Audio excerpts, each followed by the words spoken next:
चलिए बेटा, तो हम लोग देखेंगे अभी सेक्शन फॉर्मूला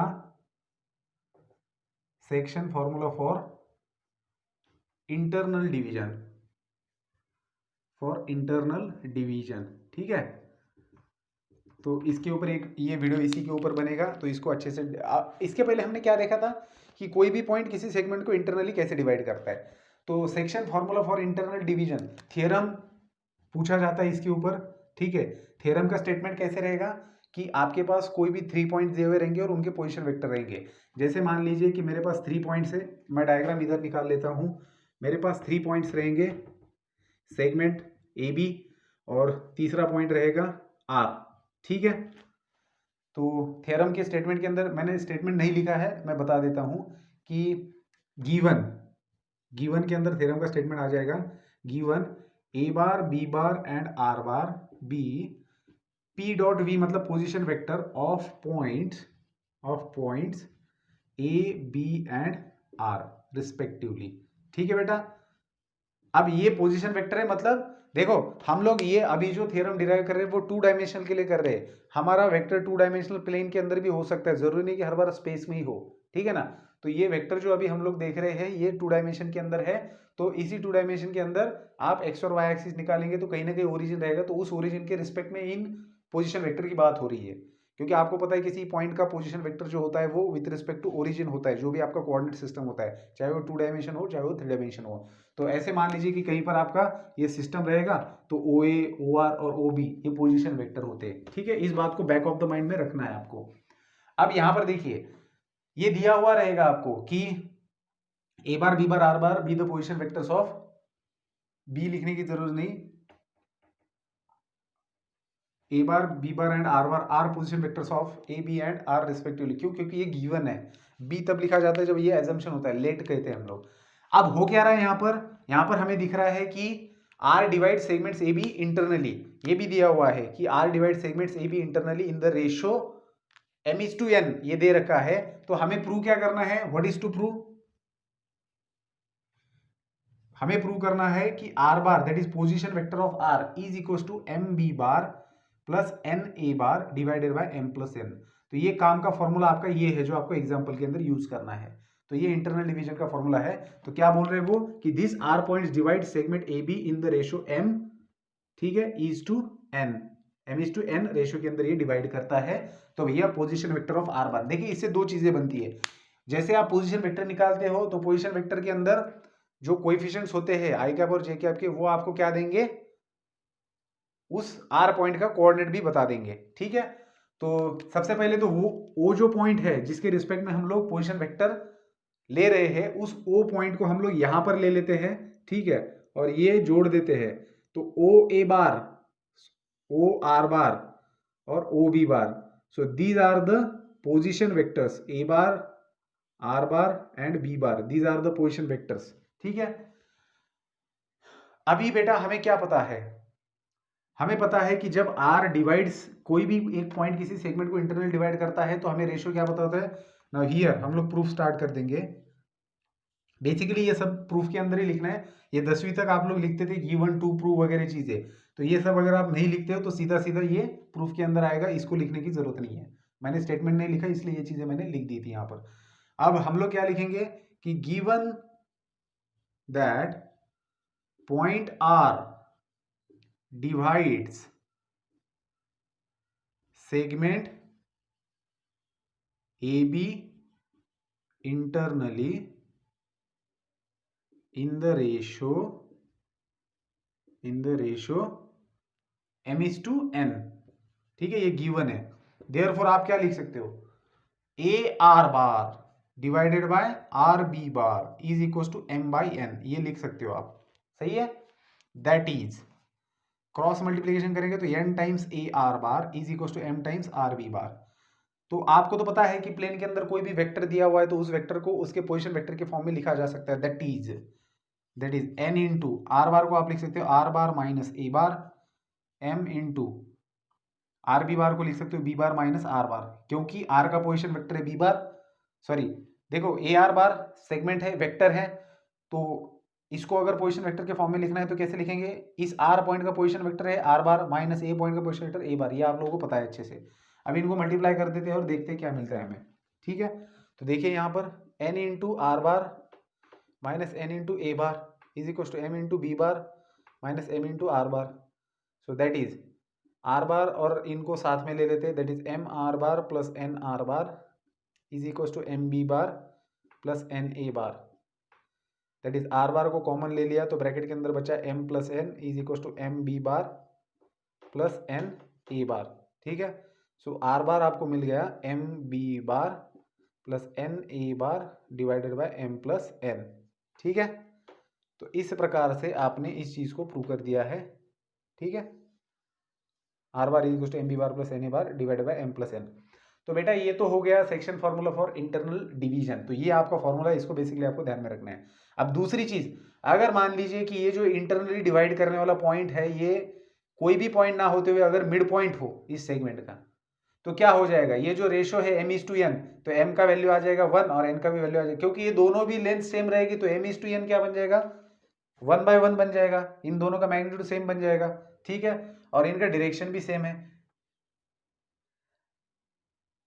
अच्छा, यहाँ पर एक चीज देखिए, आप इन दो चीजों को ऐसे मल्टीप्लाई करके इक्वल लिख सकते हो, सिंस यहाँ पर रीजन लिखना है आपको कि क्या, कि A bar and R B bar are in the same direction, are in same direction, तभी आप इनको इक्वल लिख सकते हो। समझे बात को, नहीं तो आपको क्या लिखना पड़ेगा,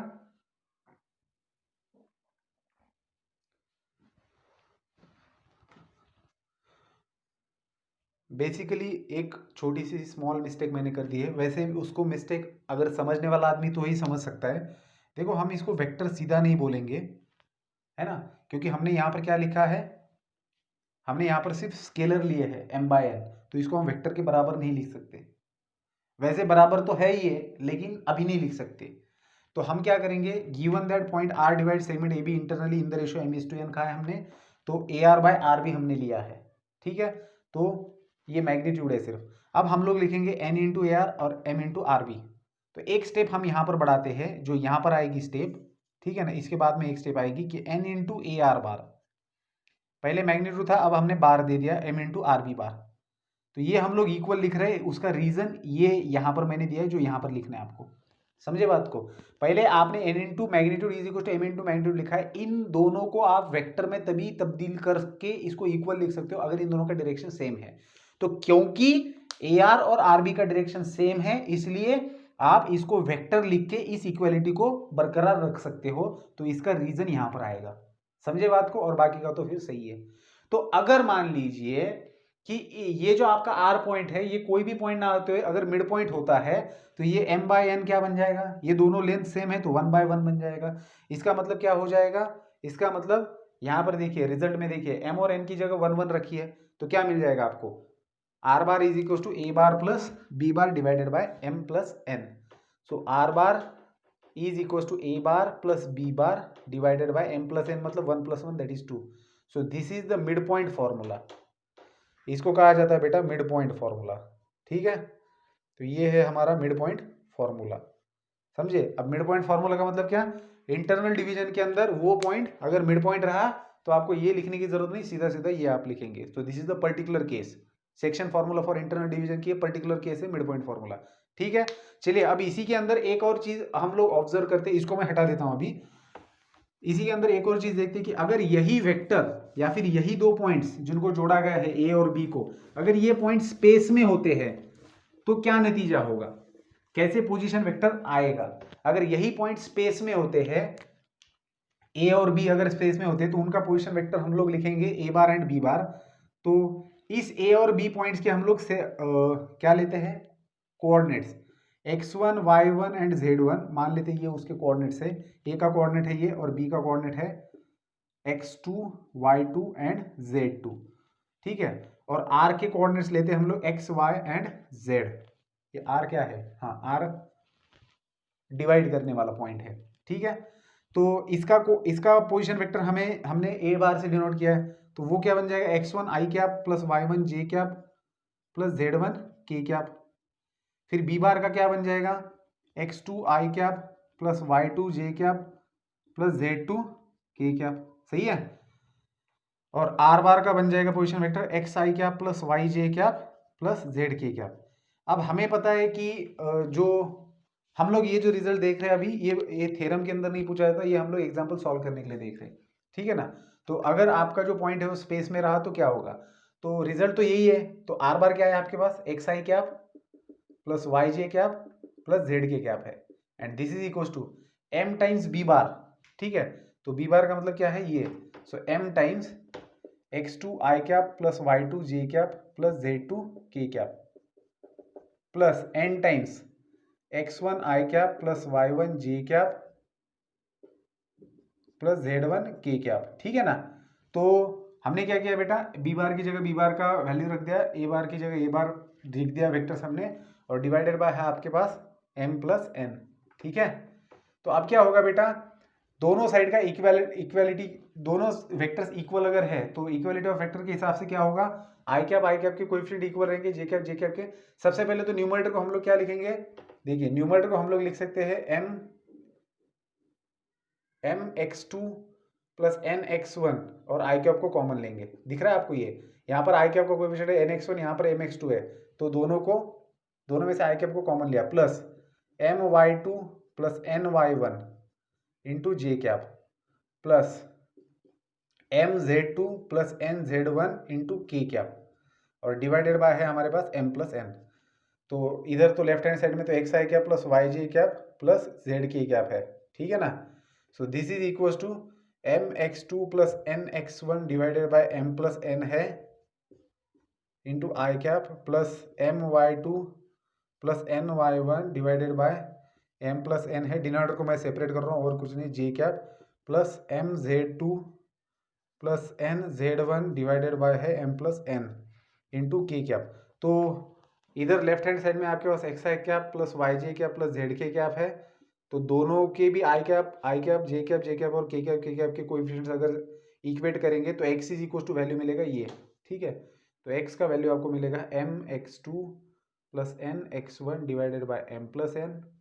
उसी तरीके से y का वैल्यू रहेगा ये, और z का वैल्यू रहेगा ये कोएफिशिएंट। तो इस प्रकार से हमें क्या मिल जाता है, x, y और z कोएफिशिएंट मिल जाते हैं। देखिए ये आपका r बार वेक्टर है, तो हमें तो r बार फाइंड आउट करना था, जैसे यहाँ पर हमने r bar m B bar plus N A bar by M plus n लिखा है, वैसे r बार आपका ये हो गया पोजिशन वेक्टर, और ये क्या हो गए, कोऑर्डिनेट्स हो गए। ये जो आपका पॉइंट था ना r जिसने इंटरनल डिवाइड किया था, उस पॉइंट के कोऑर्डिनेट्स क्या बन गए, ये x, y और z, ये कोऑर्डिनेट्स बन गए। तो कई बार आपको कोऑर्डिनेट्स भी निकालने के लिए क्वेश्चन पूछा जाता है। तो ये था पूरा section formula for internal division. अभी इसके बाद में हम लोग देखेंगे नेक्स्ट वीडियो में section formula for external division, फिर हम सेंट्रोइड के लिए फार्मूला देखेंगे, ट्राइंगल और टेट्राहेड्रॉन के सेंट्रोइड का फार्मूला, ठीक है। तो यहाँ पर ये वीडियो रोक देते हैं, मिलते हैं नेक्स्ट वीडियो में, एक्सटर्नल डिवीजन का फार्मूला डिस्कस करेंगे। Good bye.